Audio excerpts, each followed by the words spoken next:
Gilles Lelouch, Cédric Jiménez et Jean Dujardin sont sur Radio Arc-en-Ciel pour parler de l'un des meilleurs films français de cette fin d'année, La French. Bonjour à tous, bienvenue dans les rencontres culturelles du vendredi. C'est la French qui fait la loi. Et c'est une putain de pieuvre. Tout le monde le sait, hein. Qui dirige l'organisation. Bon, envoyer un message à Zampa, lui dire que la fête est terminée. Ok, lancez l'intervention. T'es pas en train de te mettre en danger? Tu parles des filles. Si t'arrive quelque chose un jour, hein, qu'est-ce que je vais leur dire, moi? Et quand il en vint une autre, on ne sait à qui la prendre. Faut laisser tomber, monsieur le juge. Ça remonte beaucoup trop haut. Avec elle, tu es parti, bang bang. T'as du cran. Il vaut mieux qu'on se represse pas tous les deux. Je suis Ouais, mais pour qui? bang bang. Pour moi ou pour vous? Bang bang. Je ne l'oublie Marseille, 1975. Fraîchement arrivé en ville, le juge Michel, Jean Dujardin, décide de tout mettre en place pour mettre fin à la French Connection, ce réseau de trafic de drogue qui sévit entre la France et les États-Unis à Marseille depuis des générations. N'écoutant aucune mise en garde, le juge Michel va partir seul en croisade contre Gaëtan Zampa, figure emblématique du milieu et parrain intouchable. La French, c'est aussi et surtout un film sur Marseille, sur la ville de Marseille, dont Cédric Jiménez, le réalisateur, est originaire, et on lui a demandé ce qui l'avait motivé en premier lieu pour réaliser ce film. Oh. Ouais, bah oui, certainement. L'amour que j'ai pour cette ville, c'est la ville dans laquelle je suis né, où j'ai grandi. Donc c'est une ville que j'aime profondément et que je connais aussi profondément. Je pense qu'au plus on connaît les choses, au plus on en est proche, certainement au mieux on les filme. Bah bien sûr, certainement. Bien sûr. Vous avez grandi pendant la période en plus qui est celle du film. Vous étiez enfant pendant la Ouais, période, j'étais vraiment enfant, hein, pour le coup. C'est une histoire que vous connaissiez assez bien Oui, avant de faire le film. ça oui, parce que c'est vraiment une histoire qui est mythologique à Marseille. C'est vrai, c'est dingue. C'est flippant ce truc. C'est une histoire mythologique à Marseille, c'est une histoire qui a beaucoup marqué la ville et avec laquelle les Marseillais ont grandi. Et donc, oui, on se sent proche du sujet, qui raconte aussi assez bien la ville malgré tout, à la fois dans ses travers, mais aussi dans ses qualités, dans le fait que ce soit une ville très difficile à aborder, qui a des codes très particuliers.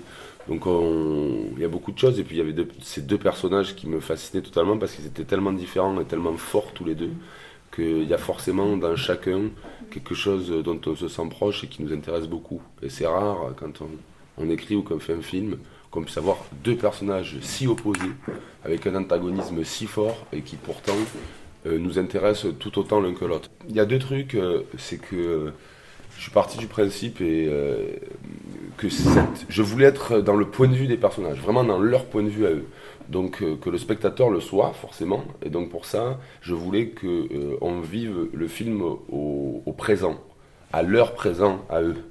Donc la façon de filmer, c'était mon objectif, ça, de ne pas sentir que cette histoire s'était déroulée il y a 40 ans, mais plutôt de faire un bond dans le temps et de la vivre au présent. Ça, les années 70 sont très montrés, quoi. Oui, dans la direction artistique, mais dans la façon dont on ressent le film, certainement qu'on a l'impression de vivre les choses avec eux au même moment qu'eux. Ça, c'était un objectif de mise en scène. Et ensuite, le côté intemporel, on traite quand même le film vraiment du côté humain, et les problématiques humaines que rencontrent les personnages traversent les époques, parce que quand on est passionné par son travail et totalement impliqué de façon obsessionnelle comme le juge, aujourd'hui, moi je le suis avec le cinéma, je rencontre les mêmes problèmes dans ma vie. Forcément, ça prend tellement de place. Quand on s'implique autant dans quelque chose, ça prend tellement de place dans sa vie que parfois le reste peut en pâtir un peu. Et pour le personnage de Zampa, quand on est tellement à la marge, marginal, hors la loi, forcément, c'est pareil, ce sont des problématiques et des thématiques qui traversent le temps. Donc on peut faire des parallèles avec aujourd'hui, mais c'est plus dans les thématiques que dans c'est pas la drogue, parce que la drogue, bon, la limite, c'est plus les enjeux des personnages qui sont universels, je pense. Puis la reconstitution ne gêne pas en plus, hein, tout le travail qui a été fait par Karine Sarfati sur les costumes, sur les décors, etc. C'est quand même très, on s'est référencé plus effectivement au film de sauter. Finalement, donc ça sent pas vraiment les Bee Gees non plus, quoi. Ça dérange pas, c'est ça, ça dérange pas, quoi. Fallait pas que ça dérange. Mais c'est vrai que ça ajoute aussi. Lui, Zampa, c'est un personnage, c'est un méchant, mais en même temps, c'est un personnage ultra charismatique, humain, et en même temps, même pour lui, le respect c'est très important. Et quand on le voit à l'écran, même le spectateur, il a un peu peur, il a envie de le respecter un peu comme ça. Enfin, on le voit pas comme un méchant qu'on déteste complètement, parce qu'il est tellement charismatique, il est tellement... C'est toute la richesse de l'écriture du scénario, c'est-à-dire qu'effectivement, pour une fois, on fait pas, on va dire, un voyou, un gangster définitif, c'est-à-dire que c'est pas sa seule fonction, on l'a dans sa vie privée, on l'a effectivement, on voit que c'est paradoxalement un type qui a une morale très forte, qui est d'une grande fidélité avec ses amis, une grande loyauté, qui donne des conseils. On sent que c'est quelqu'un qui aide les autres. Je pense même qu'il s'arrange avec la réalité, avec ce principe. Quand dans le face-à-face avec le juge Michel, quand on lui dit « mais vous savez, moi, à travers moi, il y a beaucoup de gens qui vivent, je fais travailler beaucoup de personnes », je pense que ça l'arrange bien de penser ça. Et c'est vrai que le grand avantage du scénario, c'était de pouvoir avoir... de flirter avec la folie, la marginalité de cet homme, et à côté de ça, de voir que dans sa vie de tous les jours, c'était un homme qui était très, très, très, très rigoureux, qui ne buvait pas, qui ne fumait pas, qui ne se droguait pas, qui était très proche de l'éducation de ses enfants, qui était fou amoureux de sa femme. Je pense qu'il a toujours couru après une certaine respectabilité, on va dire qu'il aurait certainement voulu faire partie des grandes villes de Marseille. Le paraître est très important, il faut toujours être bien habillé, et d'un autre côté, il y a une espèce de schizophrénie en lui qui est, pour un acteur, absolument délicieuse à jouer. Moi, je pense qu'il avait de l'estime. Oui, je pense qu'il avait de l'estime, parce que je pense qu'il avait de l'estime pour les hommes qui se tiennent droit. Je pense que c'est quelqu'un qui avait une espèce de code d'honneur comme ça. Si tant est que ce code d'honneur-là ait existé un jour, je suis pas sûr. Je pense que ça fait partie aussi des fantasmes qu'on a sur les voyous, ce fameux code d'honneur. Mais il n'empêche que Zampa, de ce qu'on a pu m'en raconter, de ce qu'on a pu m'en dire, c'était un homme droit, fidèle, et je pense que dans cette loyauté-là, il a dû voir le juge Michel comme un homme, comme un homme à sa hauteur. Je pense qu'il y avait une grande mégalomanie chez Zampa. On peut pas être cet homme-là sans être un mégalomane. Donc je pense qu'il voyait un type qui était à la hauteur de ses convictions, entre guillemets, même si avec une certaine condescendance, parce que je pense que tout ça a dû lui monter à la tête très sérieusement. Je pense qu'à un moment donné, il s'est cru intouchable, ce qui est absolument impossible. Non, j'ai pas de l'admiration. Il peut y avoir il y a toujours un fantasme sur les hommes très libres, qui mettent leur liberté même au-dessus des lois. C'est toujours quelque chose d'assez fascinant. Mais je pourrais pas dire que j'ai une envie de quoi que ce soit là-dedans, parce que pour cette liberté-là, il y a une telle contrainte, il y a une telle vie dans la peur, dans la panique, pour soi, pour les autres. Et puis, pour être très honnête avec vous, moi, je n'ai aucune fascination pour la violence. Aucune. J'ai toujours adoré les films de voyous, de gangsters, les films policiers, évidemment, tant que ça reste de la fiction. J'ai aucune fascination pour la violence. Je ne serai jamais un type qui traînera dans les milieux... j'ai pas de copains voyous, tout ça, je m'en fous complètement. Non mais vraiment, je m'en fous complètement. J'ai une haute moralité, on va dire, entre guillemets, et donc je suis pas du tout là-dedans. Moi. On parlait tout à l'heure de prise de risque, effectivement, comme disait Gilles tout à l'heure, la prise de risque, c'est dès lors qu'on décide de dire, ok, je vais incarner ce personnage-là. C'est l'excitation que j'ai à chercher et à vivre sur le plateau, et prendre le plateau comme un atelier, et à essayer de trouver des choses. Qu'on soit évidemment placé dans un écrin, qu'on ait la possibilité d'évoluer comme on veut, mais on ne sait rien avant. On a beau tout préparer, on a beau s'en parler, on ne sait rien, et c'est ça qui m'excite le plus. C'est que je sais qu'il va falloir que je passe par des choses, il va falloir que je donne des choses, il va falloir que je trouve, que j'invente. C'est ça qui m'excite à chaque fois. C'est ce métier-là qui m'excite, c'est ça. C'est vrai que Gaston Defferre a 35 ans de mairie sur une période très chaude de Marseille. Il a démarré sa carrière en étant avocat des frères Guérini, qui sont quand même les inventeurs de la French Connection, peut-être les plus grands exportateurs de drogue de l'histoire. Quand on gère une ville comme ça, forcément, il faut tenir compte de tout. Et je ne dis pas dans le film que Gaston Defferre est impliqué dans la mort du juge Michel. Je dis qu'il a géré tout ça comme un homme politique, donc en récupérant ce qu'il avait de mieux à récupérer de cette affaire et en laissant sous le tapis ce qu'il y avait de plus sale. Et c'est un comportement politique, ce n'est pas une dénonciation de son implication quelconque. Pas voulu se mouiller et surtout pas voulu que certaines choses certainement apparaissent. Marseille est une ville compliquée, donc forcément Gaston Defferre, c'est le maire de Marseille et il doit gérer tout ça.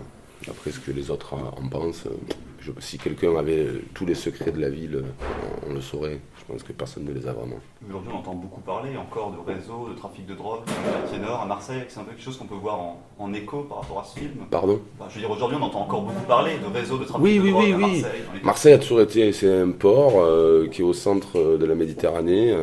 Toujours eu beaucoup de trafic à Marseille en tout genre. Donc la drogue, évidemment, est celui qui rapporte le plus d'argent. Mais il y a aussi, on trouve des trafics de micro-ondes. On trouve des...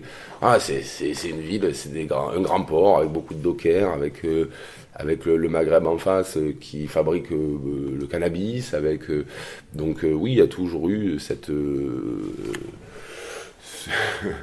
tous ces trafics en tout genre en Marseille, mais pas qu'à Marseille. Donc c'est vrai qu'on stigmatise beaucoup la ville à ce niveau-là.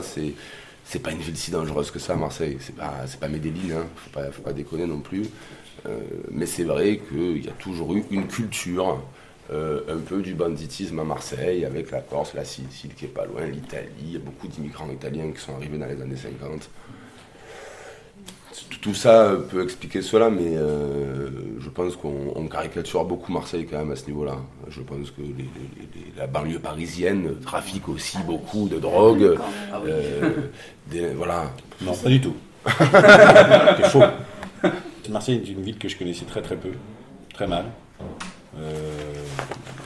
Et en fait, loin des clichés qu'on peut en faire et que la presse fait sur Marseille, puisqu'en ce moment on est quand même aussi beaucoup dans des émissions sensationnalistes où on exagère, on met vraiment, on focus sur tout ce qu'il y a de plus nul en France en ce moment. En tout cas, je trouve qu'on fait beaucoup d'émissions sur les flics, les banlieues, les voyous, les types qui roulent à 230, les go-fast, qui vendent, quoi. On ne parle que de choses comme ça absolument obscures et inintéressantes en plus.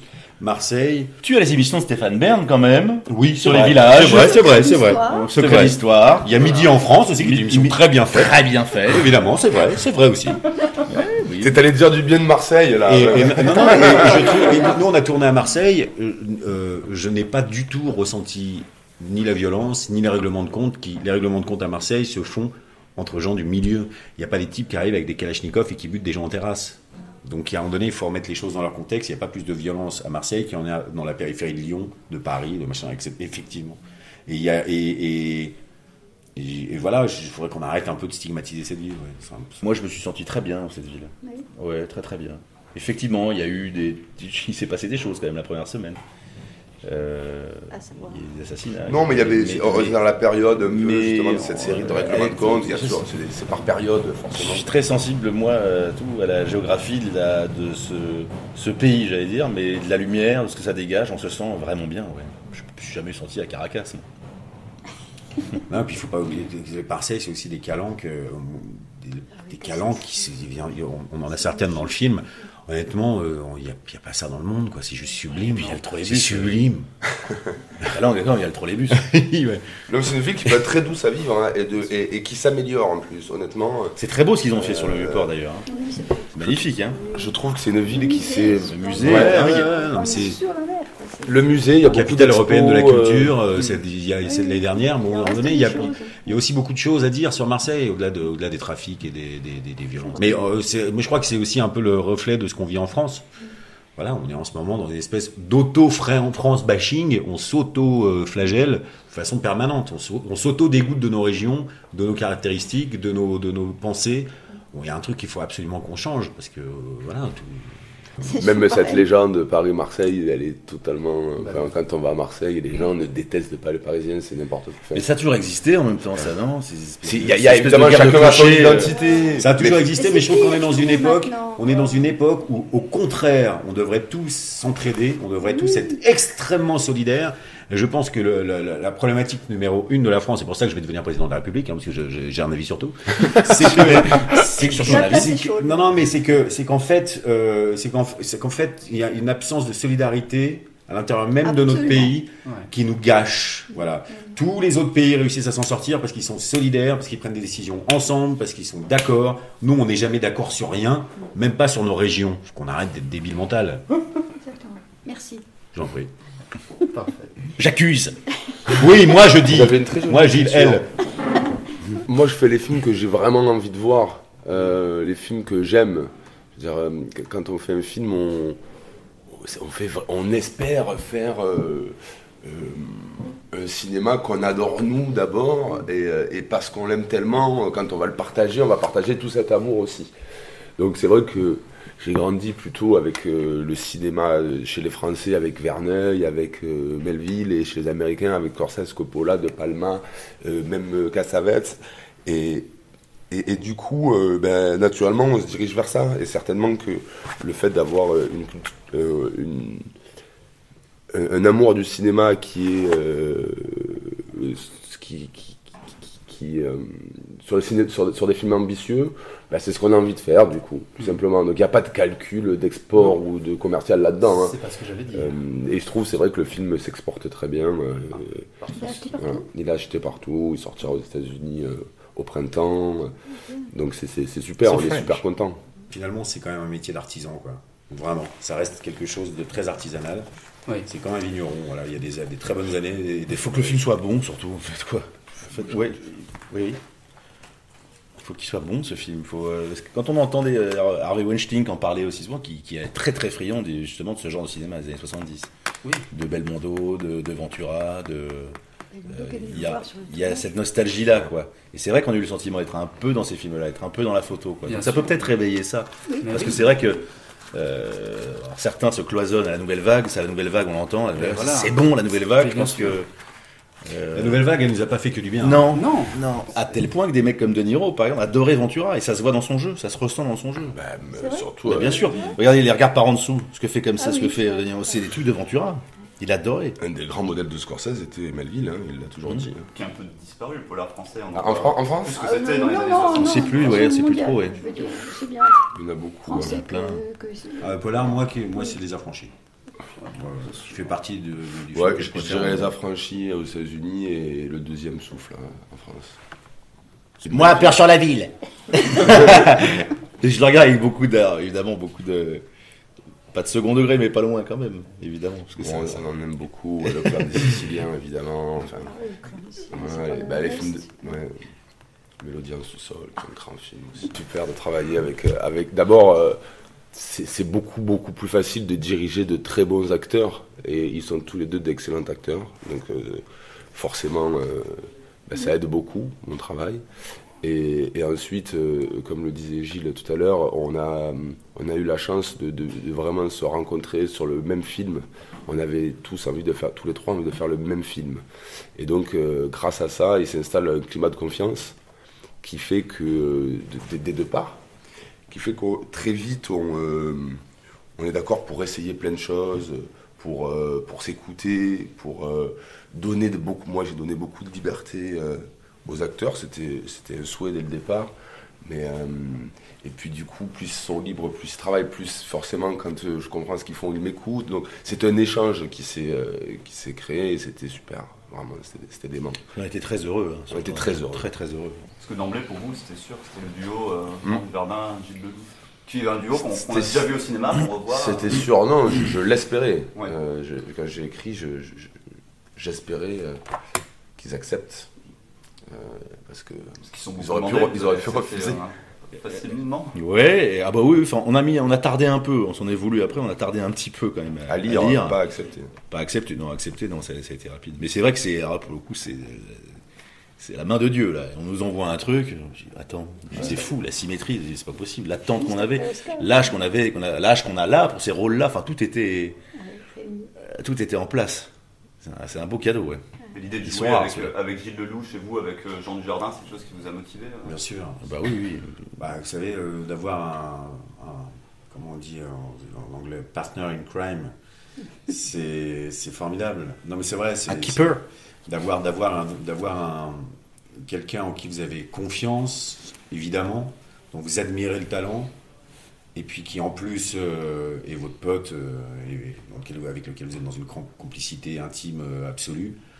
C'est la vie rêvée. C'est un métier assez solitaire. Être acteur, on va sur son plateau, on est là, il y a 80 personnes, on est tout seul à sortir ses phrases, à sortir ses sentiments, à sortir ses tripes, ou pas. Mais c'est un métier assez solitaire. On traverse nos carrières comme ça tout seul. C'est nos choix, c'est notre gestion. D'avoir quelqu'un avec qui vous pouvez partager des moments de vie comme ça, c'est formidable. C'était Cédric Jimenez, Jean Dujardin et Gilles Lelouch qui nous parlaient de ce film La French qui sera en salle à partir de mercredi 3 décembre. C'est la fin de cette émission. On se retrouve dans 2 semaines pour d'autres rencontres culturelles.